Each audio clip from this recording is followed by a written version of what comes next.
Picture को निकले काफी समय हो चुका है और 2016 के सुसाइड स्क्वाड के डायरेक्टर डेविड आयर साहब अब इसके डायरेक्टर्स कट रिलीज करने की बात कर रहे हैं। मैं भी इसके डायरेक्टर्स कट को देखने के लिए बहुत ही एक्साइटेड हूँ। मूवी में कई सारी चीजें मिसिंग लग रही थी, मगर over and all movie enjoyable थी। ऐसा नहीं कि इसे देखा ही नहीं जा सकता।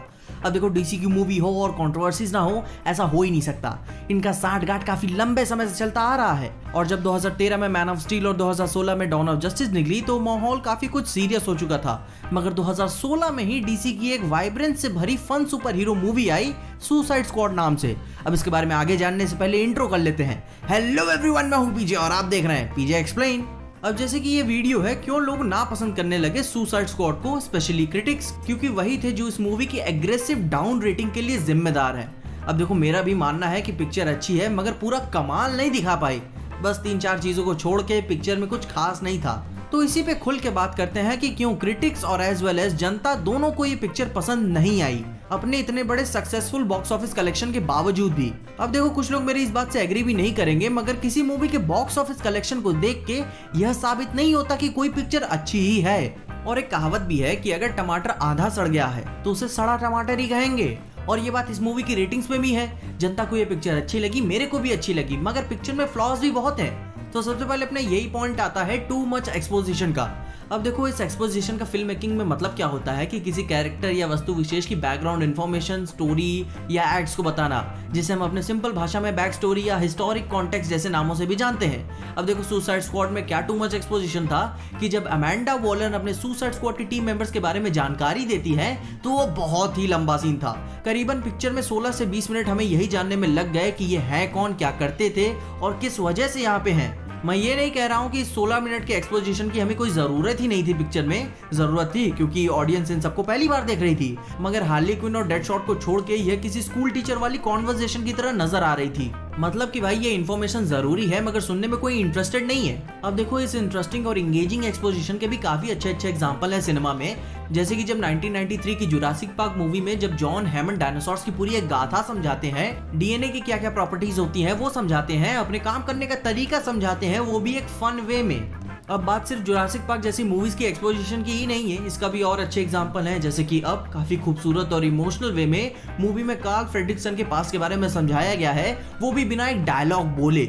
सुसाइड स्क्वाड में ऐसा नहीं था। मैं कॉपी करने को नहीं बोल रहा हूँ, मगर सिर्फ हमें कैरेक्टर्स के बारे में बस की पॉइंट्स जानने को मिल जाते तो बहुत ही था। कोई निबंध लिखने की जरूरत नहीं थी। अब कुछ लोग बोलेंगे कि भाई ज्यादा कैरेक्टर्स थे, उनके पास्ट के ट्रेड्स के बारे में तो समझाना जरूरी था, मगर गार्जियंस ऑफ द गैलेक्सी काफी अच्छा एग्जांपल है ज्यादा कैरेक्टर्स को सिंपलिस्टिक वे में इंट्रोड्यूस करने का। जैसे कि जब वॉल्यूम 1 में जब पूरी चांडाल चौकड़ी पकड़ी जाती है तो एक ऑफिसर बस उन कैरेक्टर्स के बारे में की पॉइंट जाहिर करता है, वो भी एक फ्रेम के अंदर। कोई पास्ट की हिस्ट्री नहीं बताता है कि ये कौन थे, इनके अब्बा कौन थे, कहां से आए हैं, क्या करते थे, फलाना ढिकाना। 1 मिनट के अंदर सारी बोरिंग बकचोदी खत्म। क्योंकि सुसाइड स्क्वाड मूवी के अंदर ही कई सारे की कैरेक्टर्स सरप्राइजिंगली अपने पावर्स को यूज करने ही वाले थे, तो एक सरप्राइज की तरह छोड़ दिया जा सकता था बस की पॉइंट्स दिखा के। क्योंकि आगे हम मूवी में देखने ही वाले थे कि डेडशॉट कभी अपना टारगेट मिस नहीं करता, हार्ली भी जोकर के नेकलेस को किस करती है कि हाँ अब भी वो उससे कितना प्यार करती है, और बीच बीच में हार्ली के पर्सनल फ्लैशबैक्स, हमें उनके रिलेशनशिप के बारे में जानने को पता लगने ही वाला है। तो उस मोमेंट ऑफ सरप्राइज को तोड़ना है क्यों, एक अलग ही एंजॉयमेंट होती। अब मैं ये नहीं कह रहा हूँ कि किसी अच्छे सीन को डिलीट ही कर दूं मूवी में से। मैं वैनर ब्रदर्स की तरह भांग पी के पिक्चर नहीं देखता हूँ कि काट पीट के पिक्चर 2 घंटे की बनाएंगे, दिन में 800 चलाएंगे, ज्यादा पैसे कमाएंगे। मैं कहता हूँ भोसड़ी के डायरेक्टर पे भरोसा रखो, वो पिक्चर बना रहा है, वो डिसाइड करेगा कि पिक्चर के लिए क्या अच्छा है और क्या नहीं। और यही बात एक और पॉइंट को जन्म देती है कि प्रोडक्शन हाउस ने मूवी पे अपनी कैची चलाई, क्योंकि कहीं ना कहीं डेविड आयर साहब भी इस बात से खुश नहीं थे। वरना उनको क्या दिक्कत हो सकती थी कि अपने ही पिक्चर के लिए उन्हें release the Ayer cut hashtag चलाना पड़े। अब देखो, ये जाहिर सी बात है कि वैनर ब्रदर्स ने कई सारे सीन्स को काट दिया, जैसे कि जोकर के सीन्स, डियाब्लो के सीन्स, डेडशॉट के सीन्स। मूवी में कई सारे अननेसेसरी कट लगने से भी काफी फर्क पड़ता है, कैरेक्टर की पर्सनैलिटी गड़बड़ हो जाती है पिक्चर में। अब इस पॉइंट से ही अपना एक अगला पॉइंट आता है जोकर का। पिक्चर ने इतना हैवी कैरेक्टर को वेस्ट कर दिया। आपको याद ही होगा कि नोलन की पिक्चर में जोकर की एंट्री कैसी होती है। शुरू में सारे क्रिमिनल्स उसकी बात कर रहे हैं, चर्चा कर रहे हैं कि साला है कैसा, और फिर उसकी एंट्री। यहाँ तक कि 1989 में बैटमैन में भी जोकर की एंट्री कैसी होती है, मगर इसमें कैसी हुई, बहुत ही ठंडा। रूम में बैठा है, मेंटली इल है, लौंडिया को पटा रहा है, और कोई कैरेक्टर ट्रेट्स नहीं दिख रहे हैं इसमें। खैर, जोकर जैसे इतने हैवी कैरेक्टर को पोस्टर में यूज किया गया, ट्रेलर में यूज किया गया, मार्केटिंग में भी यूज किया गया, मगर पिक्चर में उसका जानते हो स्क्रीन टाइम उसे कितना मिला? सिर्फ 7 मिनट का। इतने हैवी कैरेक्टर को सिर्फ 7 मिनट के लिए यूज किया गया, वो भी बिना किसी इन्फ्लुएंस के। अब ऐसी बात नहीं है कि कंपनी जानती नहीं थी कि जोकर पास्ट में सिनेमा पे कैसा इंपैक्ट डाल चुका है, मगर फिर भी वेस्ट कर दिया। अब देखो, मैं डायरेक्टर की पूरी गलती नहीं दे सकता, क्योंकि इनके ऑफिशियल कट में जोकर का क्या कितना स्क्रीन टाइम रहेगा, उसका इंपैक्ट पिक्चर पे कैसा रहेगा, वो तो देखने के बाद ही पता चलेगा। अब देखो, जोकर को डार्क नाइट के बाद इंट्रोड्यूस करने का मतलब ठीक ऐसे ही बनता है जैसे आयरन मैन को दोबारा इंट्रोड्यूस करना। बहुत ही बड़ा रिस्क है, कोई गलती की गुंजाइश आप नहीं रख सकते। इन सब बातों के अलावा पिक्चर में फालतू कैरेक्टर्स भी बहुत थे, जैसे कि स्लिपनॉट। इसको खाली इसीलिए रखा ही गया था कि मार सके। बाकी मेंबर्स को दिखाना था कि अगर यहाँ से भागने की कोशिश की तो ये जो गले में हमने तुम्हारी मशीन लगाई है वो फट जाएगी तुम्हारी मुंडी के साथ में जो गांठ फटेगी वो अलग से। इसके अलावा कटाना भी एक ऐसी कैरेक्टर थी, इसका कुछ मतलब नहीं बन रहा था पिक्चर में। क्रिमिनल्स को वेस्ट ऑफ सोसाइटी मानती है, उन्हें मारना चाहती है, फिर उनके साथ बैठ के दारू पी रही है। ये कैसी दोहरी पर्सनैलिटी है। खैर, वैसे भी ये कटाना वही अपनी दी बॉस की किमी को, फ्रेंची की माँ, मतलब की मुंह बोली गर्लफ्रेंड। She seems nice.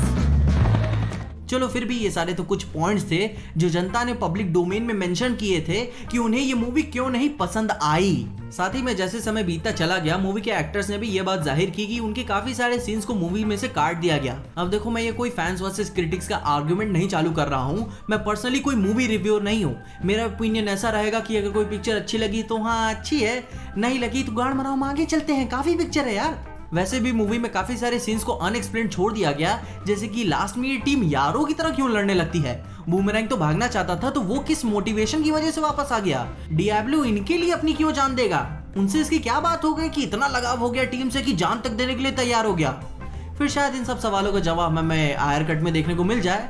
मगर आपको इस पिक्चर में ऐसा क्या पसंद नहीं आया जो मैंने इस वीडियो में मेंशन नहीं किया है। अब हाँ, इसके अलावा पिक्चर में काफी अच्छे सीन्स भी हैं, जैसे कि फैमिली का लगाव, कूल और एपिक एक्शन सीक्वेंसेस या फिर ठरक। इन सब बातों के अलावा आपको क्या पसंद नहीं आया इस पिक्चर के बारे में, कमेंट्स में उसके बारे में मुझे जरूर बताएं। इसके अलावा अगर आपको इस वीडियो में देखे कुछ भी अच्छा लगा, खुशी या मजा आया, तो लाइक मार दो इस वीडियो को। इस चैनल पे कहीं से भी नए आ गए हो तो सब्सक्राइब तो मार ही देना इस चैनल को। और अगर वीडियो ज्यादा ही अच्छी लग गई तो अपने दोस्तों शेयर कर देना। मेरे इंस्टाग्राम और ट्विटर हैंडल्स आपको नीचे ही डिस्क्रिप्शन में मिल जाएंगे।